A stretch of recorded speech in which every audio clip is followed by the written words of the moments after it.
Bonjour, je vais vous présenter les jumeaux numériques développés sous Blender avec le moteur de jeu UpBGE et le langage Python. Donc ici, le système est un portail coulissant. Le modèle 3D correspond en fait à la maquette conçue par AK Technologies. Au niveau de la maquette 3D, nous pouvons donc identifier les différents composants par la souris. Donc là, le moteur. Ensuite, il y a des éléments qui sont cliquables, comme les deux boutons. Et puis les deux capteurs de fin de course qui sont eux aussi cliquables. Le portail comporte aussi un barrage, un capteur barrage, pour détecter d'éventuelles collisions lors de la fermeture. Donc, notre maquette 3D se pilote par un programme en Python. Donc on va définir le fichier qui contient ce programme.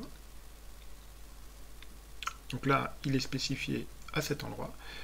Et donc là, c'est parti. Il faut écrire le code qui correspond au comportement souhaité par la maquette 3D.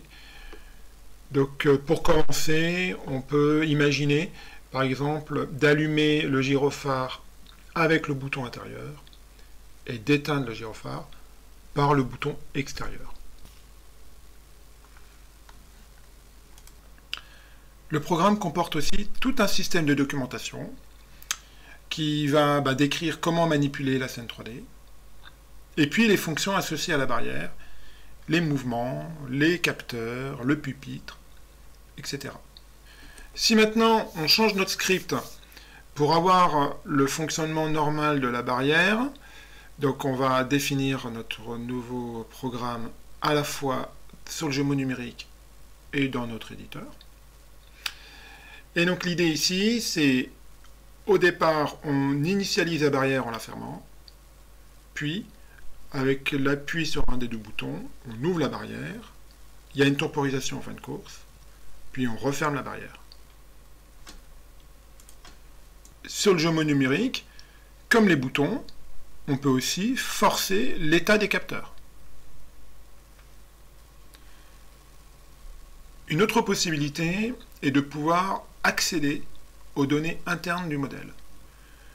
On peut en générer un fichier CSV et aussi produire un graphique en fin de cycle. Donc ça se fait, on définit la liste des variables qu'on souhaite acquérir, la liste des variables qu'on souhaite afficher directement dans le programme. Donc là, par exemple, on souhaite afficher des valeurs booléennes qui seraient les fins de course et puis le bouton qui démarre le cycle. Et puis des valeurs cinématiques comme la position du portail ainsi que sa vitesse. Enfin, le jumeau numérique étant relié à un microcontrôleur, il peut piloter le jumeau réel. Le jumeau réel va donc suivre exactement le même programme que le jumeau numérique.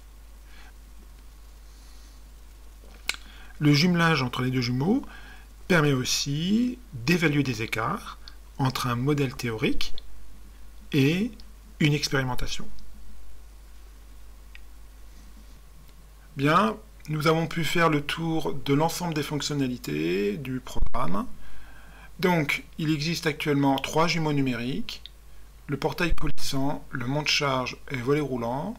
Donc, tous les 3 développés à partir des modèles réduits de AK Technologies. Modèle réduit disponible sous la licence Creative Commons. Ces 3 jumeaux numériques sont disponibles sur des dépôts Git. Ils sont open source. Et donc ça permet de créer d'autres jumeaux ou bien de développer des activités pédagogiques.